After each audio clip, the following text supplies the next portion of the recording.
Hello and welcome to 5 Habits of. Today we are joined by the brilliant Maria Carey, and we are going to be talking about habits to grow your confidence to unlock the next level. Maria Carey, welcome to 5 Habits of and Habits HQ. How are you doing today?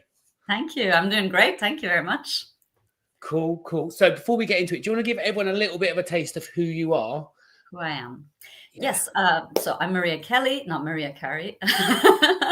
And I'm the founder of Ask Maria Kelly. So I help entrepreneurs and business leaders get unstuck and scale their business with confidence. My approach is very practical and grounded in real experience. And I've worked internationally in English and French. I've whole corporate life behind me, which I left 4 years ago. And now I really enjoy helping people navigate their challenges across different industries and cultures. And I'm a problem solver. I'm someone who loves to find solutions and turn obstacles into opportunities. So that's why I named my company Ask Maria Kelly. And I'm excited to share some of my habits with you today. Brilliant. Thank you very much. And you are my first international 5 Habits of. You're based in Barcelona, aren't you? Yay. Yes, I am. Yeah, yes, sunny Barcelona today. Sunny Barcelona. Yeah, it's a very chilly Walton-on-Thames where I am today. Yeah. And today we're live. So if you do have questions, drop into the comments and we will have a look at those. So Maria, without further ado, we're going to be talking about the habits to grow confidence and unlock the next level. What is habit number one? So for me, habit number one is in two parts. It's start and end the day right. Okay. For me, I'm a morning person, so it's probably easier, as lots of friends tell me that. But for me, getting up early in the morning and starting the day in a positive way, basically where I have control, where I decide, how I'm going to do it. I go for a walk with the dog. I go to the gym. It's not like getting up and going straight to work. I always have a moment before that's really important for me to, control my day. And then the way I do that is because I go to bed early. And that, again, is really important for me. And that's a habit I had to take because getting up early was sort of natural for me. But going to bed early was not. And it's a habit I've purposely made for myself where I, like 9:30, we turn off the TV, all the screens. No phones in the bedroom. I will be in bed around 10 and read. I like to read something also before I go to bed. So it's usually fiction, never personal development book or anything like business related, because I think then it just, your mind is on that all day long, especially when you're an entrepreneur. I mean, it's already is all day on your mind. So for me, it's really important before I go to sleep to disconnect so that I can sleep well and be well rested. And so it makes me better in my job. And I think that's the confidence grows when, you start your day on a positive note. And going to the gym is also one of my habits, which sort of goes into my second one, but it's a way of starting the day positively. And because I'm not playing catch up, because I got out of bed late and I'm running and doing all these things, I feel really confident to tackle the day, basically. Yeah, I love it as well. And I love that you put like the start and end together. Quite often people come and they'll chat about one or the other. Yeah, no, they are, aren't they? Because they're joined up the other way, aren't they? How you go to sleep will affect how you wake up.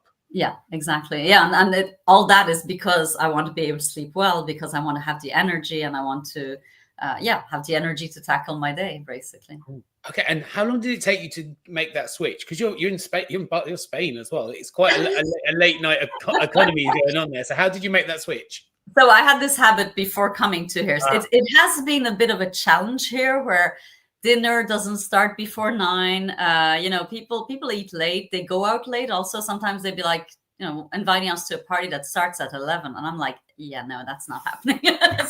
So it's very rare that I will go out, I mean, once I'm out, it's fine. I can stay out. Though, when you get towards midnight, 1 o'clock, I start fading away. I mean, the days where I could stay up all night are long gone. But I will not go out if it's for a party that's starting after 9 o'clock in the evening. It's just like, I know that I'm not going to be good that evening, and I'm not going to be good the next day. So I try and keep my routines, but obviously then we have a pretty busy social life here in Spain, so there are evenings where we go out later and eat later. But I think as long as you try and keep your habits, I mean, I'm a big fan of James Clear and his book Atomic Habits, and his 2-day rule. I try and apply it where, if I go and do something the night before, go out and party, and I'm going late the next night, I really want to go to bed early to get back into my habit. Yeah, nice. I love it. I love it. And it's a great protection of those boundaries as well. I love that. Cool. Okay. So if that's habit number 1, what's habit number 2? Yeah. So I sort of hinted on that. Habit number 2 for me is really important, is exercise and movement.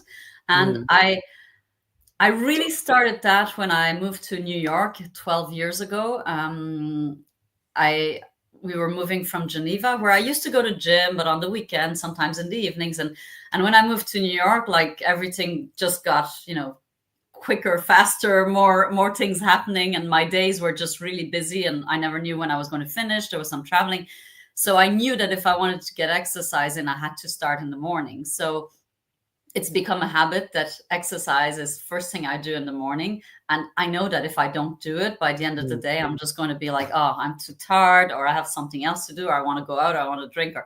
And so it's become a habit. So I get up in the morning, it's going to be physical activity. So it's going to be either I go to gym, I take a class, I'll do weight training, or if it's my day off, so I have a few days off, it's going to be a walk with the dog or without the dog, depending on the temperature, which is just, get out and move. And it just, I feel like it releases endorphins in your body, but it also reduces the stress, and you feel again, it's about tackling the day on a positive note. So I feel when I get to work, I'm energized. I have energy because I've already been, moving, and it just, and I think it also helps. Sorry, I'm sort of rambling, but I think it also helps on the resilience side. When you learn as an entrepreneur, I've found it very helpful to have that discipline of working out, of having that habit of working out, because it sort of teaches you to push through and to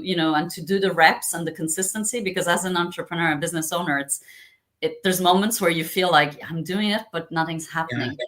But if you're somebody who works out, that you're going to work out, see nothing happen. And one day you wake up and you're like, oh my God, I have these muscles, or I've lost this weight, or your body's changed. You realize things have happened because the compound effect over time has happened, but you don't see it happening. And I feel like that helps me in my job, that I have this, mental mindset about exercise, that I understand the concept of compound effort, and it helps me be better at my job. And so directly impacts, and then, being fit, improves your posture, your body language, and which directly impacts your confidence, obviously, when you're right. It's not a ramble, but there is so much linked to it. Like, yeah, so it's just like my brain was just going all over the place. It is like that going to bed well, waking up, then doing a workout. You're just raising your body to get ready to perform. Yeah, you're getting your mind ready. You're getting your body ready. Like you say, it's about your posture. It's about sitting at a desk all day can be quite tiring on a body. So you have to be fit. You have to be able to twist. You have to be able to turn. And actually, that's probably the difference, right? When I was younger, I used to party a bit more than I did exercising. Yeah. And actually, you start the day and you're just not fresh. And by lunchtime, you may be in the zone. Yeah. And that's the difference, right? That's the next level. When you get that promotion, when you change that role, when you start your business, you are responsible to make sure you turn up as the best version of you. And as you age, it's even more important because it becomes harder. Yes, and it's good for you. It is a break from the screen. It is, especially if your walks later in the day, things like that. Absolute mind clearer. Cool. Yeah. I love it. So those are the first two. What's the third one we're going to be thinking about? So the third one is, I don't know, maybe a bit unconventional, but it's something I've witnessed over and over. Practicing public speaking. Oh. So I think strengthening your ability to communicate with confidence is a huge confidence builder. And I've joined Toastmasters, which is like the biggest organization that teaches public speaking and leadership. And I see people walk in to our sessions who are like little mice, they're afraid to talk. And a lot of people come because of the fear of public speaking. And it's like one of the most common fears in the world. And gradually, very quickly, actually, once they've taken that first step out of their comfort zone and overcome that fear, it impacts their confidence on so many levels, not just speaking in public. You can see their whole body changes, their attitude, everything. And I think it's because, once you've realized that it's not as scary as you thought it was, and that and again, it goes back to, repetition. It's like the more you do it, the more confident you become, the more you practice it. It's going to make you better at doing it, but it's also going to build your confidence in a way that not many other things that you can do build your confidence that way. I find really public speaking, being able to stand up in front of a group of people and feeling confident speaking is huge. Is a huge booster for your self-confidence in everything you do in life after that. Nice. Okay, so in terms of public speaking, so is my next step to go out and speak in front of 100 people? Is that my next change, or is there something? No, well, you're already doing it. You're doing, you start small. It's about, it doesn't mean speaking in front of a whole room of people always. Okay. It's like you're already doing videos. You're doing a podcast. You can start small. Yeah, like start doing a video, even though that's super scary too. The first time I did mine, I was like, ooh. But yeah, it's about start small. Start with speaking in front of people that you feel safe about. And so that's why Toastmaster works, because it's a safe zone. Everybody's in it together. We've all been in the position where we're scared, but you can do it, with some of your colleagues. If you want to practice a presentation, try and speak up in a meeting. If you're somebody who's nervous, who doesn't usually speak up, try and contribute to the meeting. It's about doing little steps. And another way to improve is to record yourself speaking.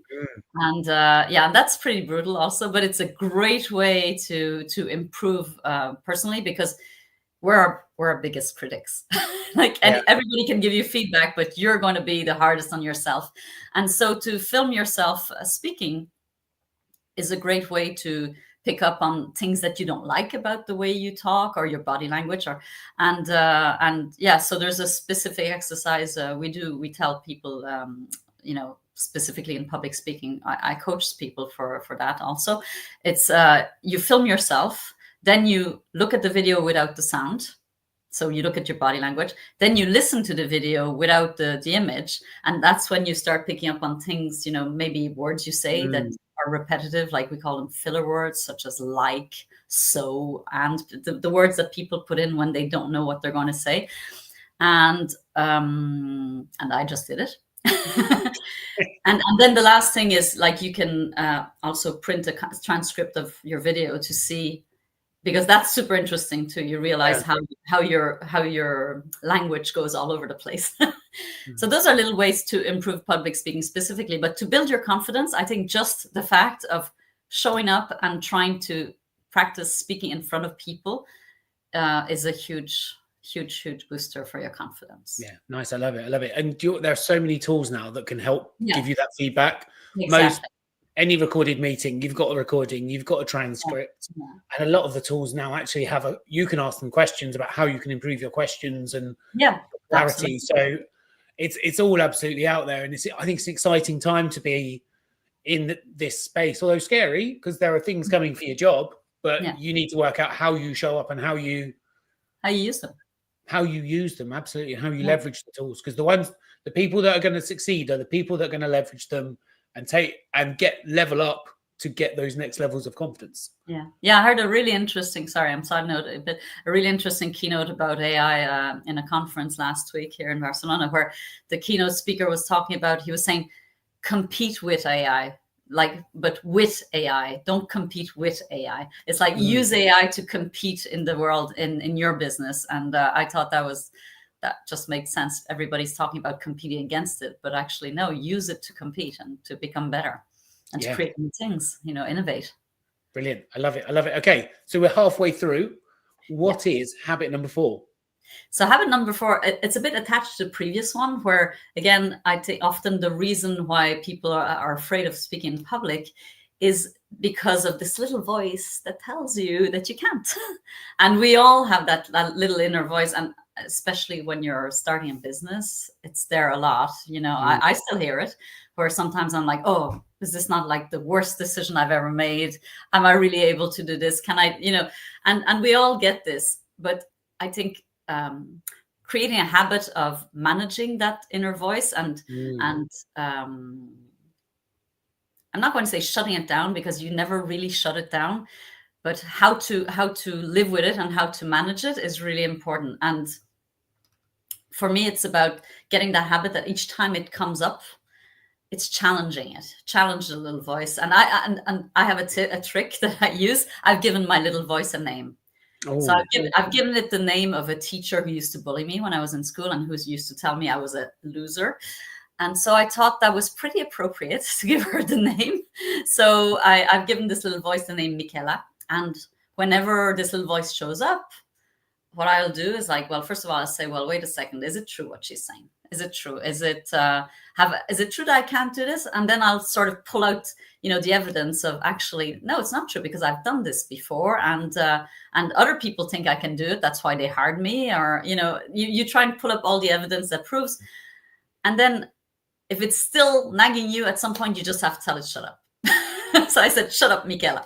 And giving it a name helps you have that conversation with your inner voice. It's like, you distance yourself from it, and you don't let it take over your brain and make you think that all these horrible things are going to happen, because they never do. I mean, when is that little voice ever right?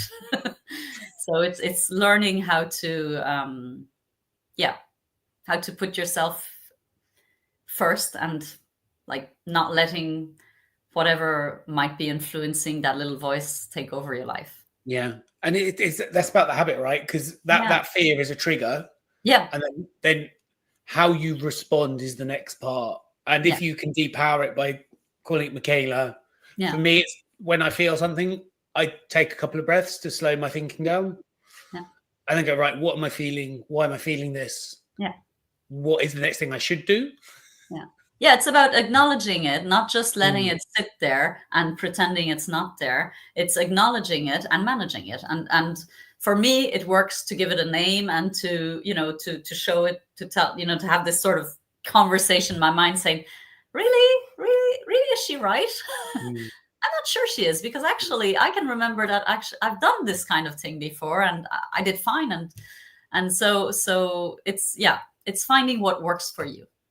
Nice. And I think that probably leads very well into the last habit that you'd like to talk about. Yes. Yeah. So the last habit is, and I'd recommend everybody to do this, is, and I tell actually I make my clients do this. It's one of the first things I make my clients do when they start working with me, is to collect evidence of your achievements and to keep track of it, because there's always going to be moments where you feel like, oh, I'm crap, I can't do anything, or I'm useless, or it's been a really bad day, I feel like I'm not going to manage to get through this, or I need to close the business, I need to quit. But if you've gathered this bank of evidence of things you've accomplished, because we've all accomplished amazing things in our life, but we tend to forget them very easily, which is crazy, but we do. And if we keep track of all the great things we've done, the accomplishments, the achievements, the things we've done, the day you feel like that, you feel like crap, you go back in there and you say, hey, wait a second, I've done all these things. So for me, it's about tracking your achievements, but also keeping everything positive that anybody might have sent you. So all your testimonials, any email that says you're a star, well done, oh my God, what would I have done without you? Messages from your friends, cards, or things like that saying you're the best. All these little things, on the moment, they're nice. But if you keep them and they add up, you start having an incredible bank of evidence that proves that you're pretty awesome and you know what you're doing. Yeah. And it's a great confidence booster, and it sort of brings you back. So I've heard people do it different ways. You can have an Excel sheet. Some people have a jar and they'll write the little things that people have said to them and put in the jar as they come in. And then the day they feel a bit depressed, they'll just pull them out. These are all little hacks that help, but that's a great habit to actually keep track of these things, because we tend to, put our head down and work, not maybe celebrate all the wins when we should, But actually, if you do keep track of them, you feel better also at the end of the week. You can look at your week and say, have your win this week and say, hey, actually, I felt like my week went by really quickly and I didn't do much, but actually I did this and I did that and I did that. And most of the time it's the case. You feel like you haven't done much, but you have. But you just, I don't know, we tend to put different values on things, and the good stuff often doesn't weigh as much as the stuff we didn't do or the stuff we should have done. And so this is, I think, a great habit to maybe, I don't know, do it weekly or figure out a way to keep track of these things to build your confidence in what you're capable of doing and move forward, help you move forward. Yeah. I'm a firm believer of this. It makes a huge difference, and I think our brains don't really understand when we're talking to ourselves negatively what it does to ourselves. And I've been there. I've been in some negative loops in previous roles where there was the thing that was driving me to burnout was when people were asking how things going. It was just a load of rubbish, all this stuff. And you have to put those reframes in, and you have to look for the good things. Yeah, and it does work, and it does make a big difference. So it is a real one to build confidence, is finding those wins, because even the act of writing it down and saying I did this really well today is a huge tick in that mental box to move us forward. Yeah, I mean, it shapes your identity, all these habits, all your behaviors, all these habits. I go back to James Clear, which I love this. He talks about, your habits shape your identity. Like, who do you want to be? Decide what kind of person you want to be. Do you want to be the person that, that depresses in a corner, or do you want to be the person who's going to, get out and do what they need to do to bring their business or their career where it needs to be? And it's about shaping your identity, and the habits support the behaviors, and then the behaviors shape your identity. So I find that really powerful in deciding who do you want to be. Cool. I love it. Brilliant. So that's it. We're through the 5. So let's just do a quick recap. So habit number 1 was. Oh, you want me to recap? Yeah. Oh, yeah. I'll get my money's worth. Oh, yeah. Clearly, you're making me work for this. So habit number 1 is about having a good morning and evening routine. So starting and ending your day right. Brilliant. Habit number 2. Exercise or movement. Make sure you're moving your body. Habit number 3. Practice public speaking to build your confidence. I love it. Habit number 4. Habit number 4 was about, oh God, I'm losing myself. Oh yeah, collecting evidence. No, it was the inner voice. Was it? Yeah. No, am I getting inner voice first? Yeah. Voice. Sorry. So figuring out how to manage your inner voice. Learn to manage your inner voice, nice. And then collect evidence of your achievements and wins. And brilliant. I love it. I love how it's all intertwined as well. They all feed into the other to build that momentum, because confidence is something that can grow, and it is about the next level, because the people that progress, that make the choices to take that next step, that start the business, the ones that believe in themselves, right? They're the ones that see the opportunity, and to see the opportunity, you need to have confidence, because if you see something and you see a worry and a concern, the opportunity is not going to be there. So it's all about getting yourself ready for the next thing that's coming. Yeah, and I'd add that it's something that you have to constantly build on, because you step outside your comfort zone. You do something that's that you have to take confidence to do, and then after a moment that becomes a comfort zone.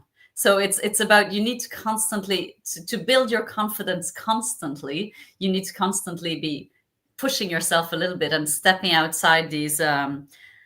Stepping outside your comfort zone and taking little risks in order to make sure you're constantly growing your confidence, because there's no limit. Yeah. Brilliant. Okay, so that is everything. So Maria, if people want to find you and find out more about you, where should they find you?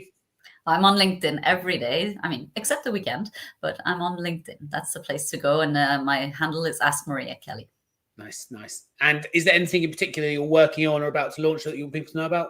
So nothing I'm about to launch, but I'm working on stuff for, I'm looking at how I can use AI with my entrepreneur clients, actually. So I have a bunch of clients I'm working with, and I'm realizing that it's surprising so many people know nothing about AI, or actually are not using it, or maybe they dabble in ChatGPT, but they have no idea the extent of tools that are out there.